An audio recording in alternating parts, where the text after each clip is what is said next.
Good afternoon, Ospreys. You're watching Nest News live from the Student Union. I'm Kaylee Snyder. And I'm Austin Thielen. Coming up in today's show, Trump and Musk's plans for the U.S. Agency for International Development. A homecoming recap. The UNF versus JU sports game. A Florida History Learning Center at the Thomas G. Carpenter Library. And of course, your weekly weather updates. So stay tuned and enjoy the show.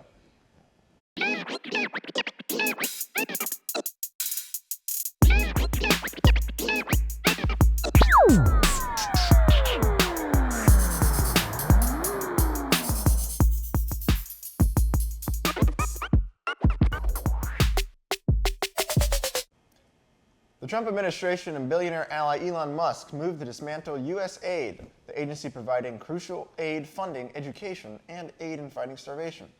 This is sparking a showdown with congressional Democrats who blasted this effort as illegal and vowed a court fight. The worldwide staffing cut is leaving fewer than 300 workers out of thousands. The U.S. is the world's largest provider of humanitarian aid, and the move has upended decades of U.S. policy. Trump, Musk, and Republicans in Congress have made the U.S. Foreign Assistance Program a special target, accusing it of waste and advancing liberal social programs. Congressional Democrats vowed to act outside USAID headquarters.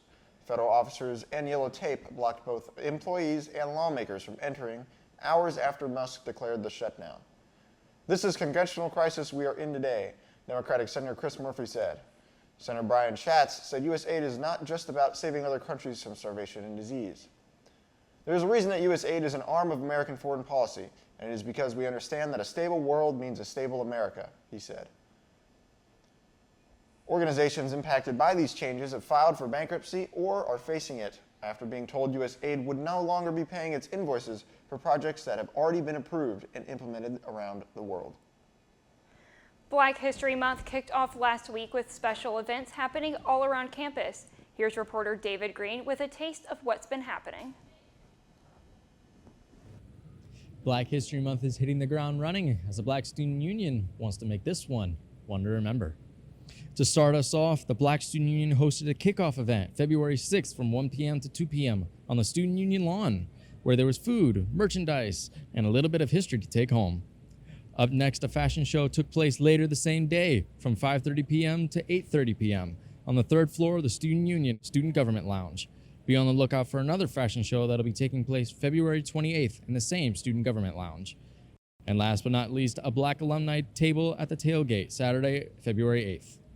Looking ahead, get your music ready because up next is Battle of the Aux Chords. You can either sign up solo or with a team.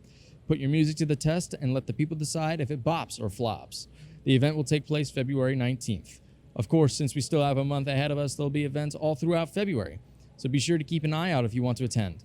For more information, be sure to check out the UNF Black Student Union Instagram for updates, dates, and times. From Spinnaker TV, I'm David Green. Keep an eye out around campus and on UNF's website for more event dates and times. Well, I'll tell you what, it was a lot warmer today than it has been. I know, I'm so mad it's February. They said it was supposed to be 6 more weeks of winter, and I walk out today and it's like... I got beef with the groundhog now. He lied. Come on, he Punxsutawney Phil, what lied. happened? I'm supposed to be having more s'mores and campfires. It's supposed to be cold. I should have worn a sweater today, and I didn't. I know. But I'll tell you what, it hopefully will be a little cooler next week, but I don't know what the weather is, but I know who does, and that is Annette. So let's go to Annette with a weekly weather update.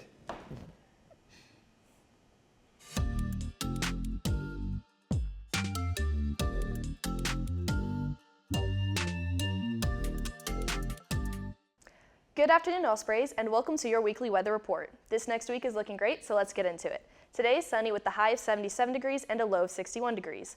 Looking into the weekend, Saturday and Sunday will be sunny and warm with a 0% chance of rain. Because of this, it may feel warmer than it actually is. So, normal sounding Florida weather. I know the groundhog predicted 6 more weeks of winter, but as of this week, it's not looking like it. Temperatures overall are warming up as we can see the highs this week are breaking into the 80s. And with this heat, humidity is on the rise as it'll be up 67% tomorrow. So it's going to be a warmer week. We'll have some sunny days and may see some cloud patterns in the early afternoon. So I would think that it's going to be a good opportunity to check out the UNF nature trails or swing by the green in between classes or studying. That's our weather for this week, Ospreys, and now back to the studio. Up next, we've got sports and construction in the library. So we will be right back after this quick promo from our upcoming Osprey 101. You know that scene in Pitch Perfect where she's working at the radio station? That's how I compare my job. It's like the best time. I love it.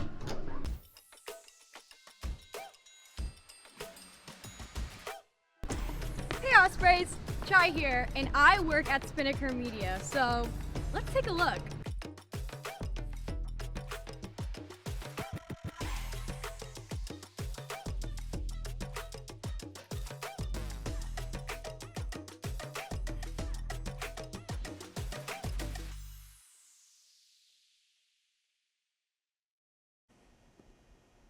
Men's basketball is feeling the high of victory after the first two River City Rumble games took place last Saturday on February 1st. The Ospreys wasted no time and were scoring three-pointer after three-pointer, shutting out JU and going into the second half with a commanding lead of 49-15. Once the second half started, JU started turning up the heat. Within the first few minutes, JU managed to outscore the Ospreys 14-7. As the second half progressed, the Ospreys found their lead dropping to the single digits. Now, however, the Ospreys weren't done yet, as they were able to keep the game neck to neck all the way through the final seconds of the game, with the score 81-78, with the Ospreys in the lead. JU had a chance to tie the game to go into overtime, but ASUN preseason player Robert McRae missed the critical final shot, allowing UNF to take the first River City Rumble. The Ospreys will be facing FGCU tomorrow night, February 8th, back home in our arena, so come check it out. A collection about the history of Florida has inspired a new learning center at the Thomas G. Carpenter Library. Spinnaker's TV, Alexander Jenkins, tells us more about it. You may have noticed the construction on the second floor of the library. The space being added isn't just going to be home to a new classroom, but also a collection on the history of Florida. Construction has already begun on the second floor of the library, where the new Alan Lastinger Center for Florida History will be opened.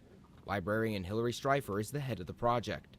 It's really going to be, we're hoping it'll be interdisciplinary usage. We're going to have a lot of large screens that we're hoping people will be able to use in different ways. We're hoping maybe some GIS programs to look at the maps in various ways. The center will also include a reading room and classroom space. The facility will be the heart of a collection of maps and books from as far back as the 1500s, a collection started by Jacksonville banker Alan Lastinger. He spent decades collecting maps and books and ephemera about the state of Florida.